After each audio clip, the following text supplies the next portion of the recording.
Hello everyone, welcome to VB Learnings.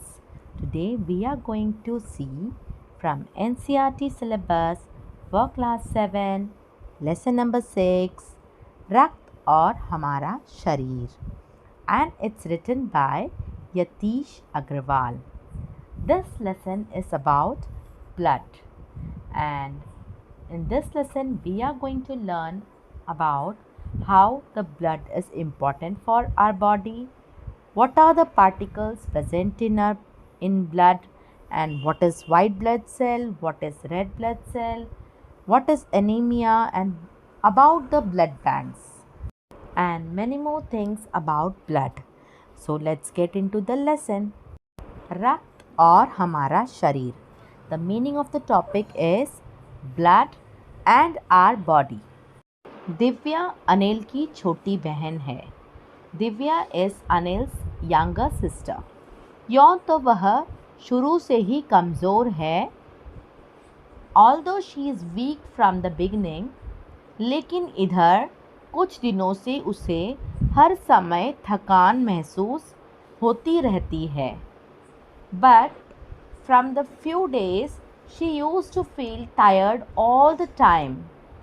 मन किसी काम में नहीं लगता, भूख भी पहले से कम हो गई है. She doesn't like to do any work and her hunger also get reduced.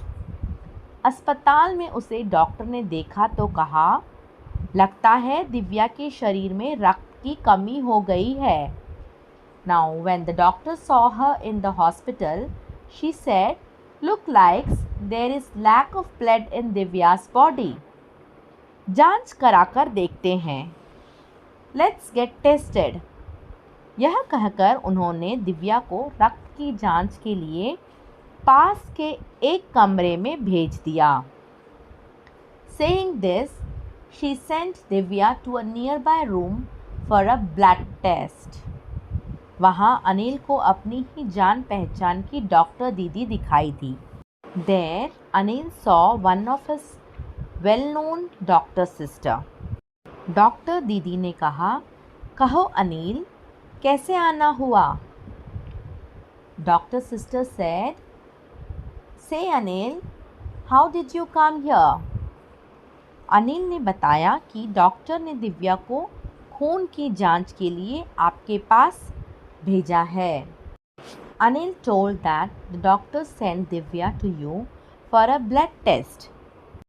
इतना सुनते ही डॉक्टर दीदी ने दिव्या की उंगली से रक्त की कुछ बूंदें एक छोटी सी शीशी में डाल दी और स्लाइड पर लगा दी. On hearing this, the doctor sister put a few drops of blood from this Divya's finger in a small well and put it on the slide. फिर अनिल से बोली, अनिल, तुम कल अस्पताल से रिपोर्ट ले जाना. Then she said to Anil, Anil, you take the report from the hospital tomorrow. अगले दिन अस्पताल पहुंचकर अनिल ने डॉक्टर दीदी के कमरे के दरवाजे पर दस्तक दी. On reaching the hospital the next day, Anil knocked on the door of the doctor sister's room. भीतर से आवाज़ आई, आ जाओ. अनिल ने कमरे में प्रवेश किया तो पाया, a voice came from inside, come Anil, enter the room. Anil ने कमरे में प्रवेश किया तो पाया डॉक्टर दीदी सूक्ष्मदर्शी द्वारा एक स्लाइड की जांच कर रही थी. When Anil entered into the room, he saw the doctor sister was examining a slide with a microscope.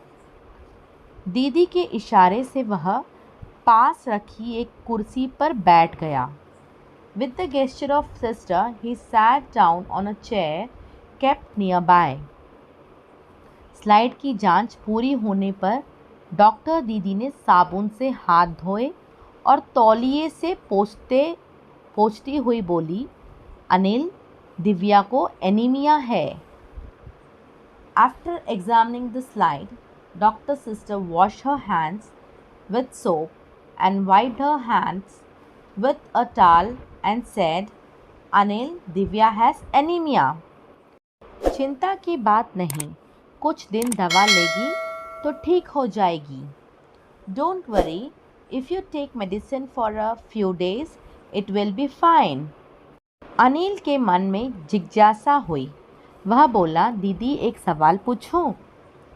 Anil got curious. He said, sister, may I ask you a question? हाँ हाँ, क्यों नहीं, डॉक्टर दीदी ने कहा।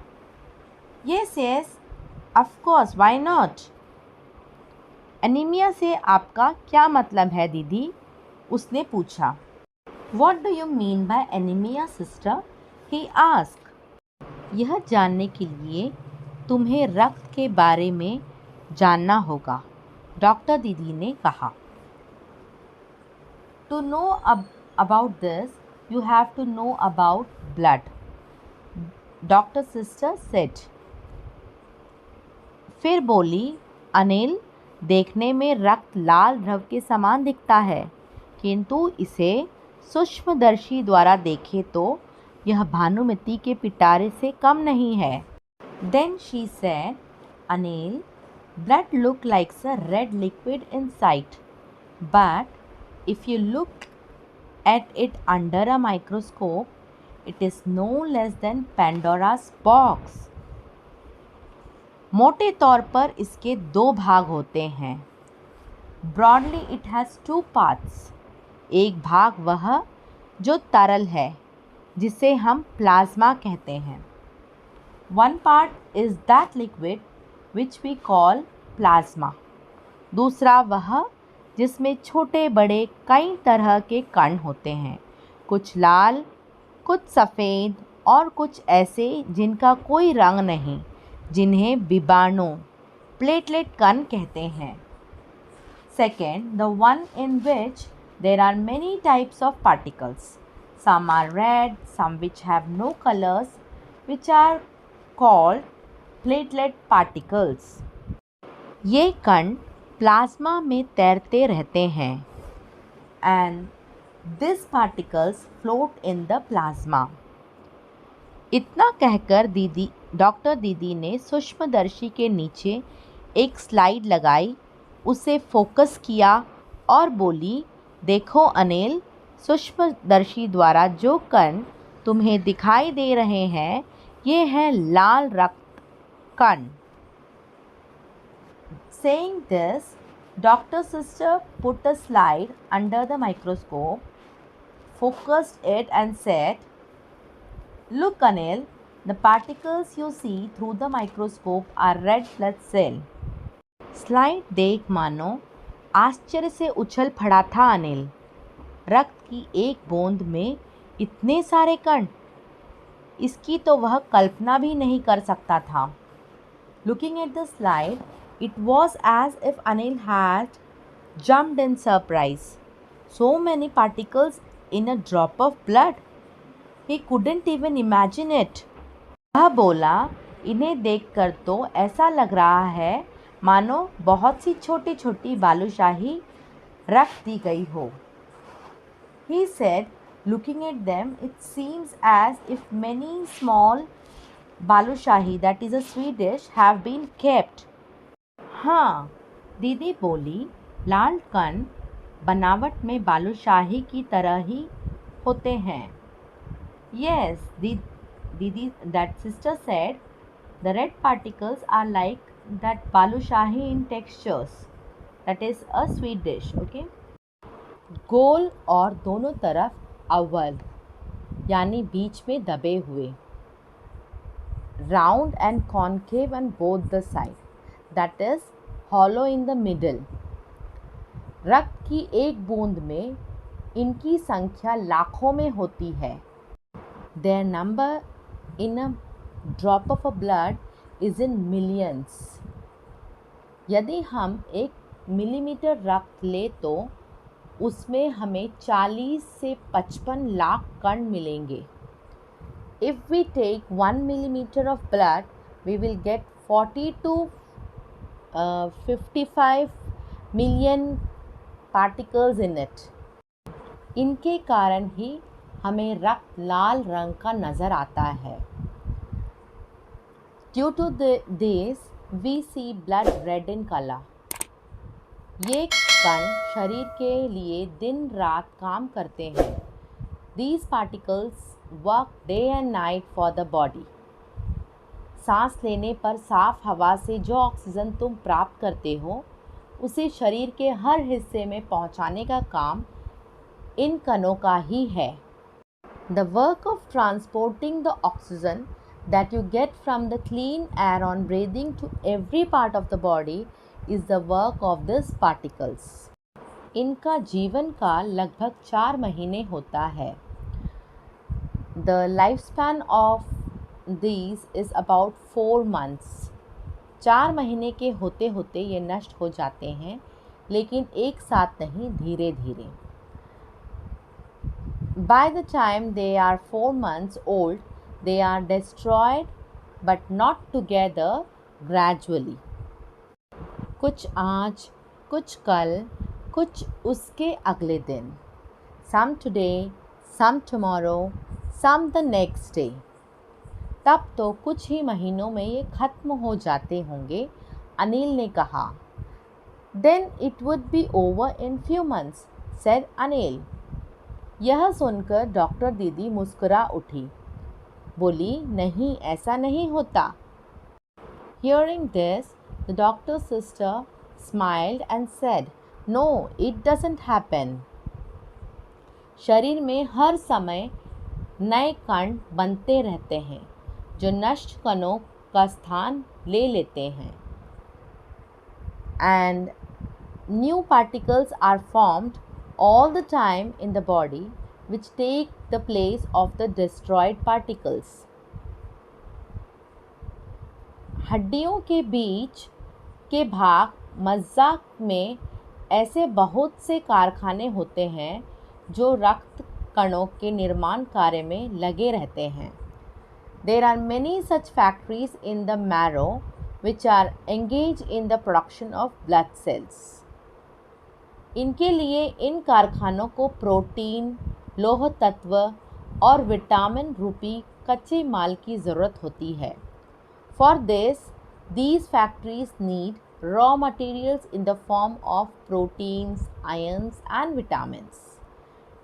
यह पौष्टिक आहार लेते हो हरी सब्जी, फल, दूध, अंडा और गोश्त में ये तत्व उपयुक्त मात्रा में होते हैं.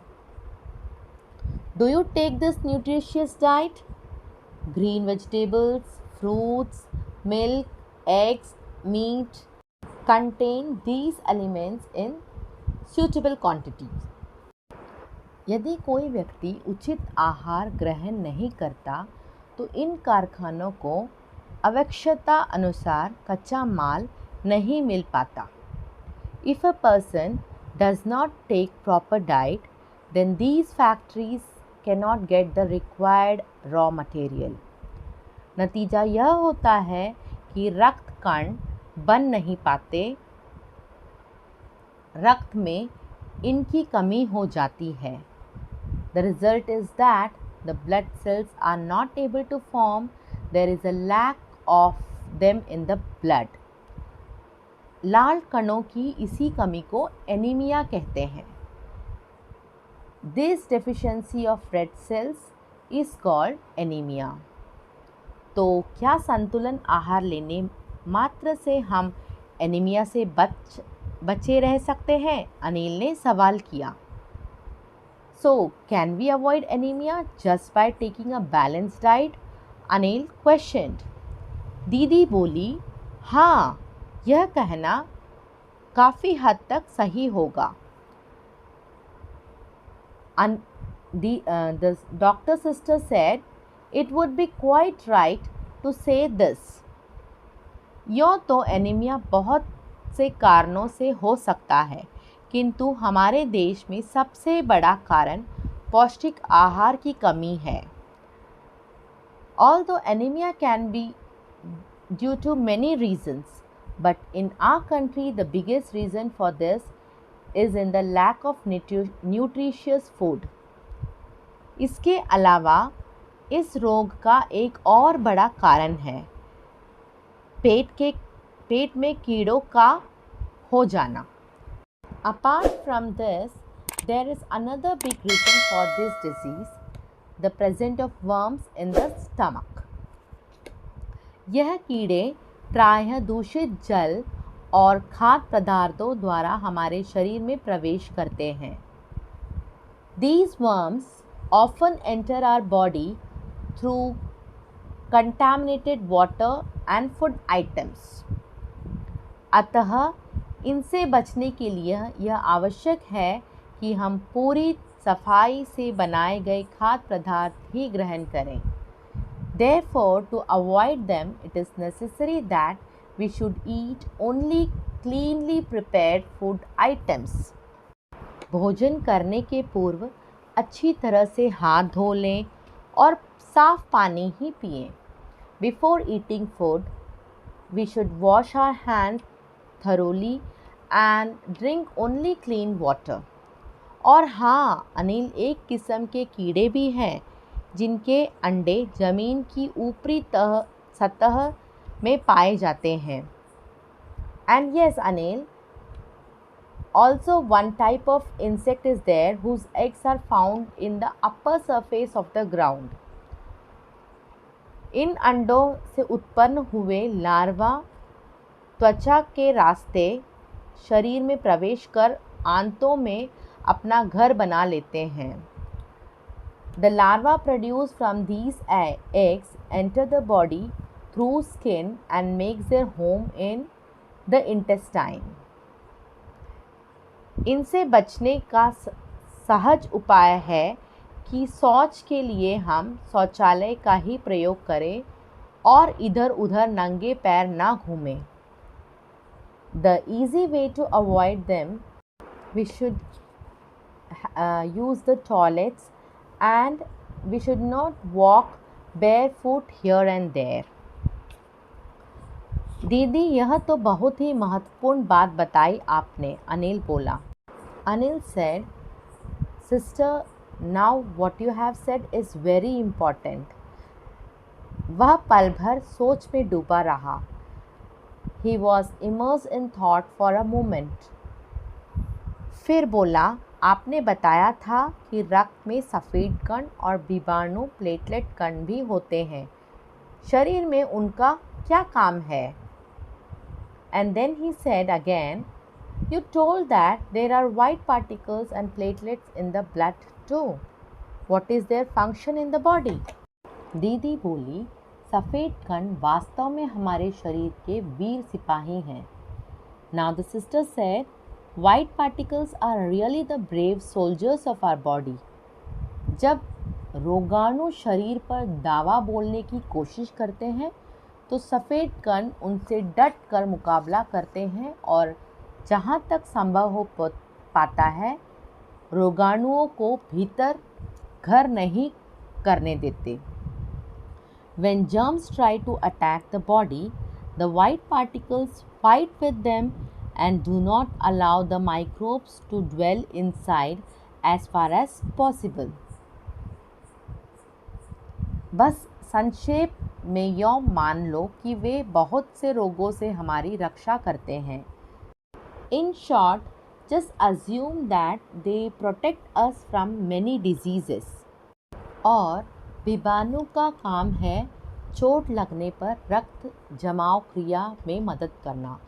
And the platelet work is to help the clotted blood. रक्त के तरल भाग प्लाज्मा में एक विशेष किस्म का प्रोटीन होता है जो रक्त वाहिका की कटी फटी दीवार में मकड़ी के जाले के समान एक जाला बुन देती है। Now, there is a special type of protein is available in the liquid form of blood, that is in plasma, which weaves a web in the blood vessel like a spider web in the torn wall. बीजाणु इस जाले में चिपक जाते हैं और इस तरह दीवार में आई दरार भर जाती है जिससे रक्त बाहर निकलना बंद हो जाता है। Now the eggshells stick to the web and thus the crack in the walls is filled, due to which the blood stops coming out. Anil बोला, दीदी लेकिन घाव गहरा हो तब तो खून बहता ही चला जाता है. Now the Anil said, sister, but the wound, if it is deep, then the blood keeps on bleeding. हाँ, ऐसे समय में उस व्यक्ति को जल्दी से डॉक्टर के पास ले जाना चाहिए. Yes, in this situation the person should go to doctor immediately. ज़रूरत समझने पर ऐसी स्थिति से निपटने के लिए कुछ टाँके भी लगाने पड़ सकते हैं, किंतु डॉक्टर के पास पहुंचने तक के समय में चोट के स्थान पर कस कर एक साफ कपड़ा बांध देना चाहिए. In some situations, if the patient needs, we have to give the stitches also. But at the time of stitching, a clean cloth should be tightly tied at the place of injury. दबाव पड़ने से रक्त का बहना कम हो जाता है, जो उस व्यक्ति के लिए काफ़ी लाभप्रद सिद्ध हो सकता है. Due to the pressure, the flow of blood is reduced, which is very important for that person. किंतु अगर बहुत अधिक रक्त बह जाए तो उसे रक्त चढ़ाने की ज़रूरत भी पड़ सकती है, दीदी ने समझाते हुए कहा. But if lot of blood is lost, he may need a blood transfusion, explained the sister. Anil ने कहा, क्या ऐसे समय में किसी भी व्यक्ति का खून काम आ सकता है?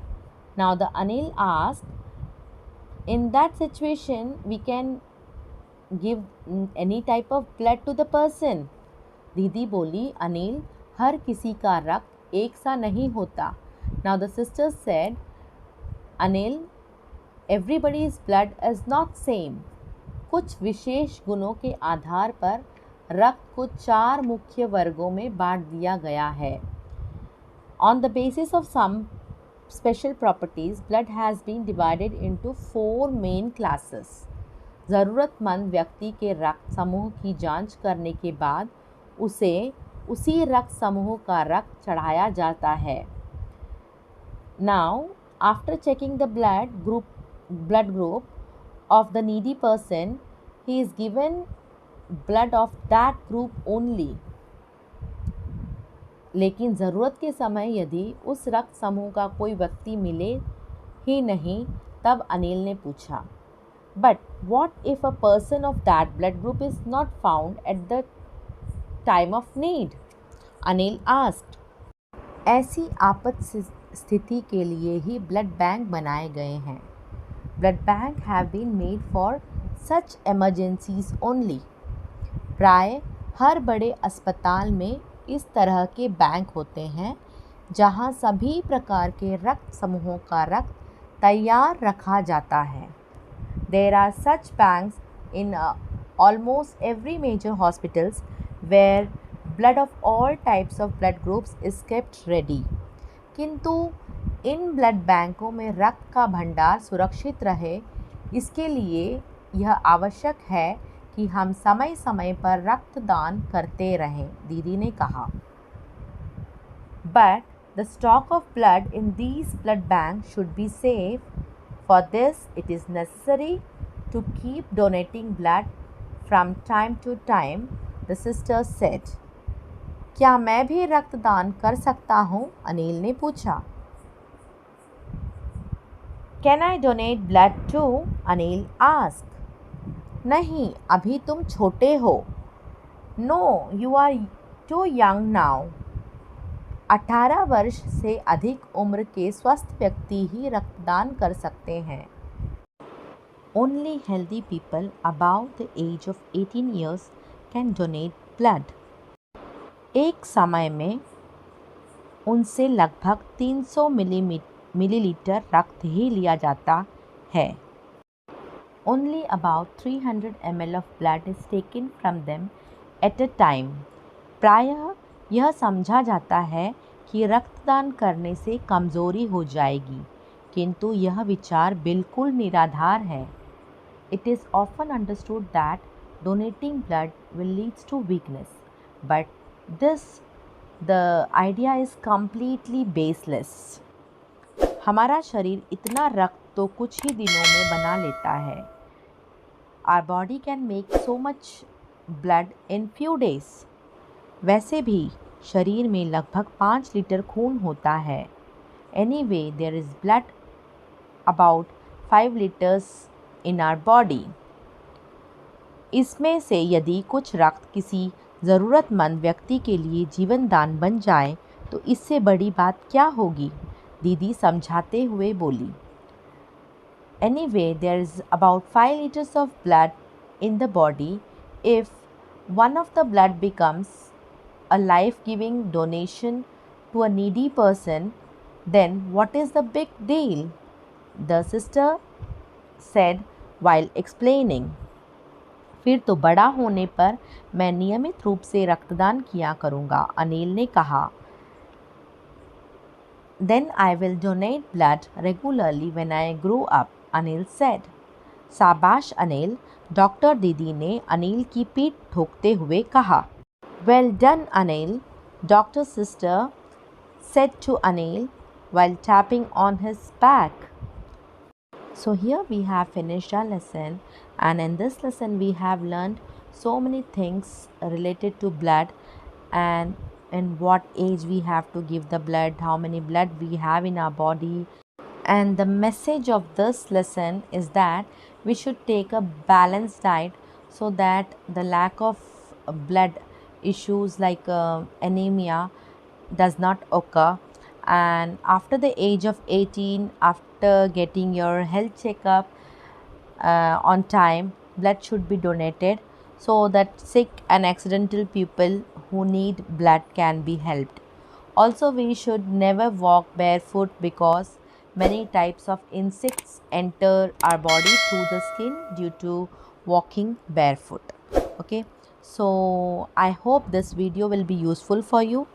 If you like this video, please like, subscribe and share my video, and please give your precious comments. It means a lot to me. Thank you so much for watching.